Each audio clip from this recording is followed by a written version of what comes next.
Now, it's probably been a decent number of minutes. It's probably been a decent number of minutes since we put in that first bowl, and it's been sitting over there for a while. So I'll be very interested to see how the milk has absorbed in. I haven't stirred this whatsoever, so in fact, we're going to see a full range from these dry pieces of cereal at the top to whatever must be now lurking at the bottom of the bowl. I'm going to progress my way through and see if we can understand what happens at each stage of moistness for the lion cereal. So the dry, oh, this isn't quite dry, there's a little bit of milk on it.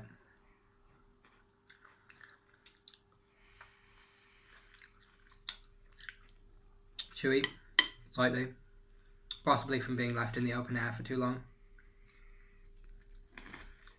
Oh my goodness.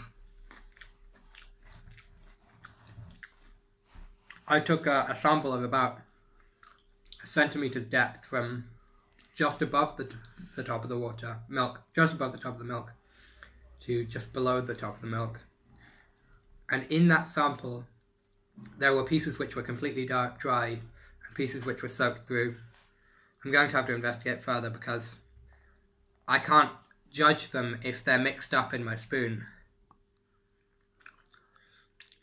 So here are some semi-soaked pieces, and they've become a lot more chewy.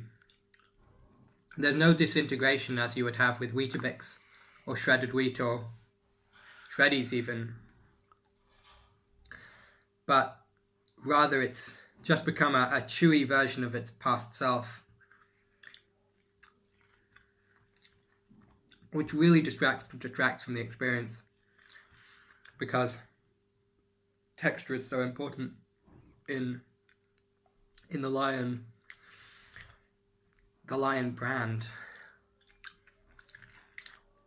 I have some truly soggy ones in there now. There's a decent amount of flavor. I'll say something good about this. They retain the flavor particularly well, partly probably because the milk has picked up the flavor and then absorbed back into the cereal. But it's not nice to chew through, texture-wise.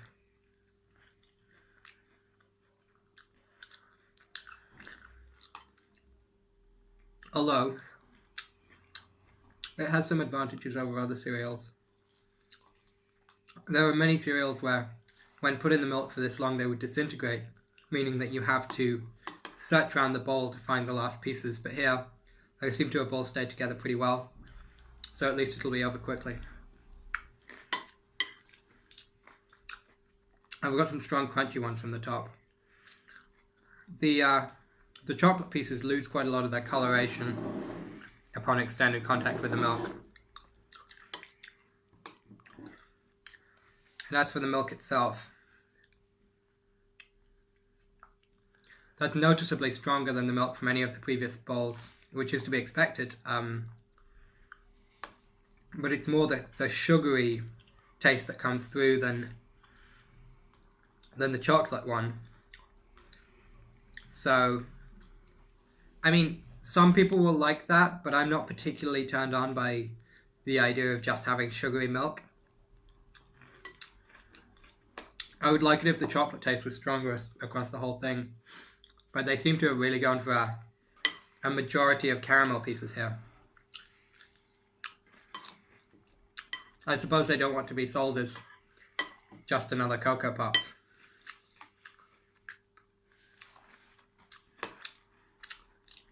It's a very odd experience, this, because the pieces that are dry are completely dry, and the pieces that are moist are completely soaked.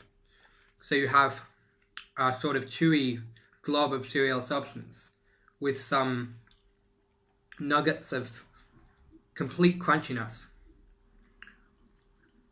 I suppose it's interesting in a way, but not enjoyable.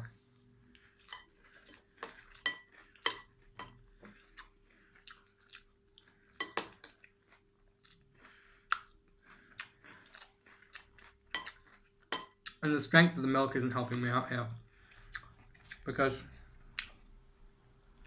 well, having all of this sugar in the milk, with every spoonful I take out of this bowl, it rather feels like I've already had multiple bowls, and this is just adding on to the build-up of saccharine sweetness that's becoming quite difficult to tolerate now. So I would warn against leaving your bowl of Lion cereal for too long before you eat it. I would suggest that if you want to take a bowl of Lion cereal and not eat it for a while, you should separate the milk and the cereal by any means you can first, and then reintegrate them at the time of consumption.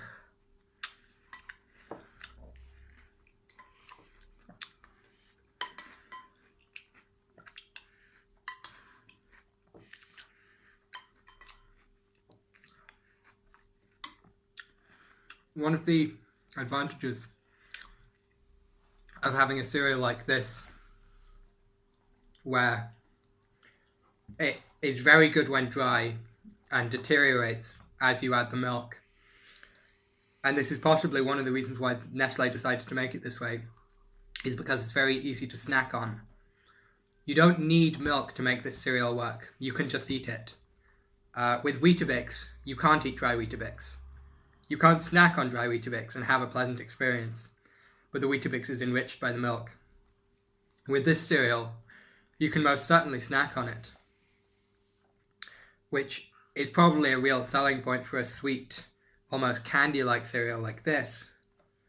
But it does mean that it almost feels pointless to add the milk to the bowl.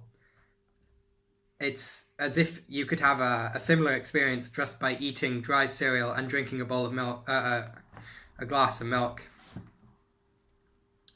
I have to say their recommended ratio of milk to cereal, though, has been pretty much spot on throughout the whole of this sample.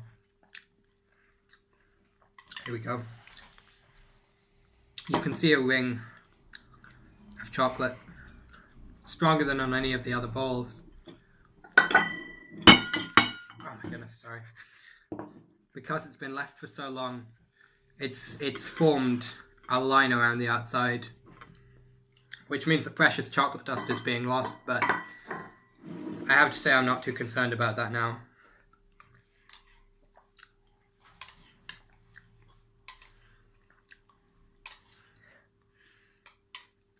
So, what are my overall opinions of this cereal?